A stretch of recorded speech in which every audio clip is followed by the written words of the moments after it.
Red TV వీక్షిస్తున్నటువంటి ప్రేక్షక దేవుళ్ళకి మా యొక్క హృదయపూర్వక నమస్సుమాంజలు.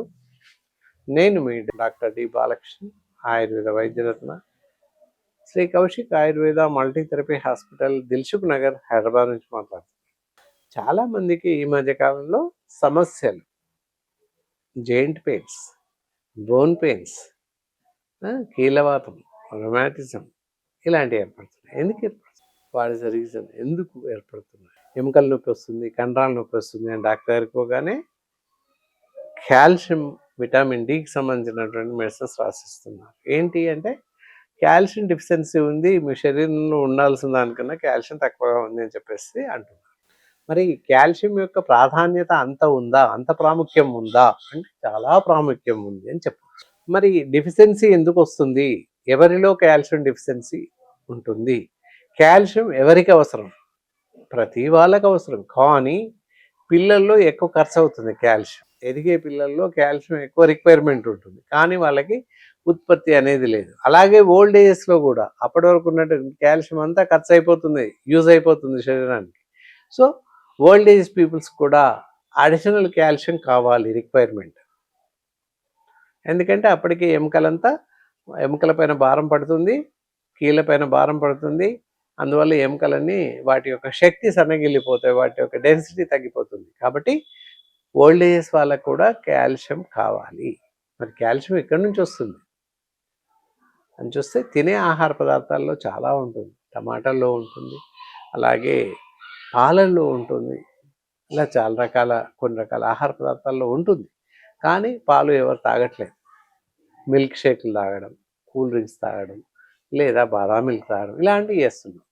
అవి ఏవి చేయకూడదు. న్యాచురల్గా ప్రకృతి సిద్ధంగా లభిస్తున్నటువంటి ఆహార పదార్థాలు తీసుకుంటున్నట్లయితే తప్పనిసరిగా కాల్షియం కాంపోనెంట్స్ మనకి శరీరానికి అందుతాయి.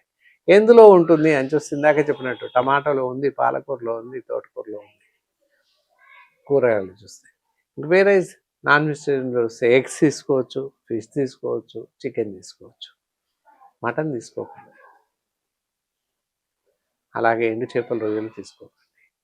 ఇకపోతే పాలు, 1 కప్ ఆఫ్ మిల్క్ అందరూ తాగొచ్చు. పాలల్లో అన్ని రకాల మినరల్స్ ఉంటాయి. కాల్షియం ఉంటుంది, కాల్షియం పాంద్రనేట్ ఉంటుంది, రైబోఫ్లావిన్ ఉంటుంది, అమోనియా ఉంటుంది, ఇలా జింక్ ఉంటుంది. Everything will be there, vitamin D also there. కనుక రోజు 2 కప్, ఉదయం 1 కప్ పాలు, సాయంత్రం 1 కప్ పాలు తాగుతూ ఉండండి. దాంతోపాటుగా పర్ఫెక్ట్ ఆహారం, ఇందాక చెప్పినటువంటి ఆహారం తీసుకోండి. అలా తీసుకుంటే కాల్షియం డెఫిషియన్సీ రాదు. కానీ ఎవరు పాలు తాగట్లేదు. పెరుగు తీసుకోండి, మజ్జిగ తీసుకోండి. ఇవి తీసుకుంటున్నట్లయితే మన యొక్క బోన్ డెన్సిటీ బాగా ఉంటుంది, ఎముకలు దృఢంగా తయారవుతాయి, జాయింట్ పెయిన్స్ని తట్టుకునే విధంగా ఉంటాం, కండరాలు బాగా బలిష్టంగా దృఢంగా ఉంటాయి. ఈ మధ్య కాలంలో మస్కులర్ క్రాంప్స్, మస్కులర్ డిజార్డర్స్ అని చెప్పేసి వస్తుంది, ఆటో ఇమ్యూనిటీ డిజార్డర్స్ అని వస్తున్నాయి. ఎందుకు వస్తున్నాయి అంటే సరైనటువంటి పోషణ శరీరానికి లేదు అని అర్థం.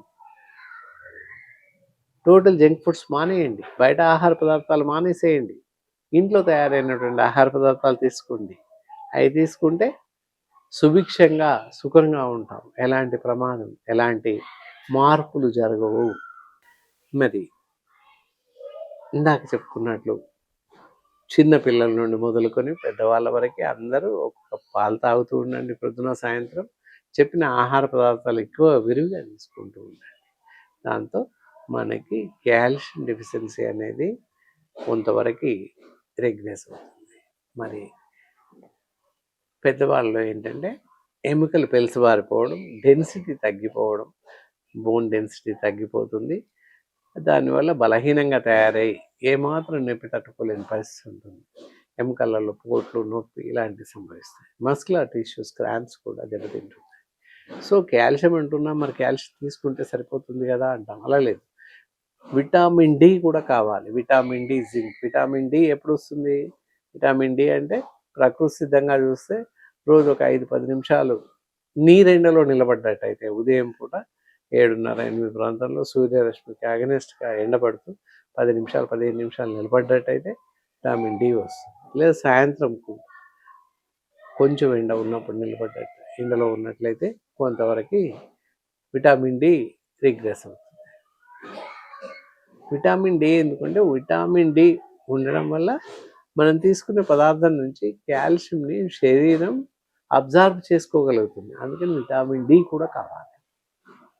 అందుకే vitamin D plus calcium medicines prefer చేస్తూ ఉంటారు. సో ఏది ఏమైనా మానవులకి మనందరికీ కూడా కాల్షియం అనేది కావాలి అనేది మనం ఇక్కడ గుర్తించడం జరిగింది. దానికి ఆయుర్వేదంలో మరి ప్రత్యామ్నాయం ఏమిటి? మనం తీసుకునే ఆహార పదార్థాల్లో వీటి వల్ల కాల్షియం వస్తుంది అని చెప్పుకున్నాం. మరి మనం ఆయుర్వేదంలో ఎలాంటి వైద్య చికిత్సా పద్ధతులు, ఎలాంటి మెడిసిన్స్ తీసుకుంటే కాల్షియం కాంపోనెంట్స్ పెరుగుతాయి అనేది చూడండి. ఇక్కడ చూడండి, క్యాల్సికమ్ అని చెప్పేసి పౌడర్ ఉంటుంది.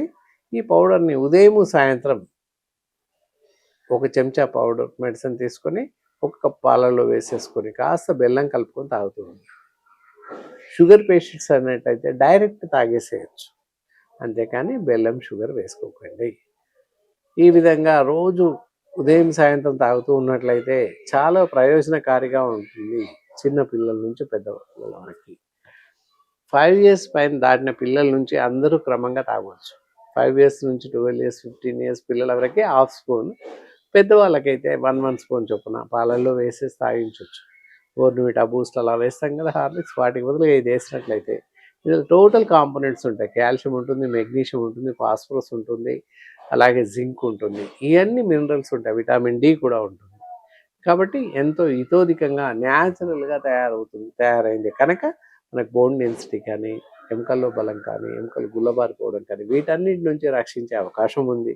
చిన్న పిల్లల నుంచి పెద్దవాళ్ళ వరకు ఎవరైనా నిరభ్యంతరంగా వాడవచ్చు.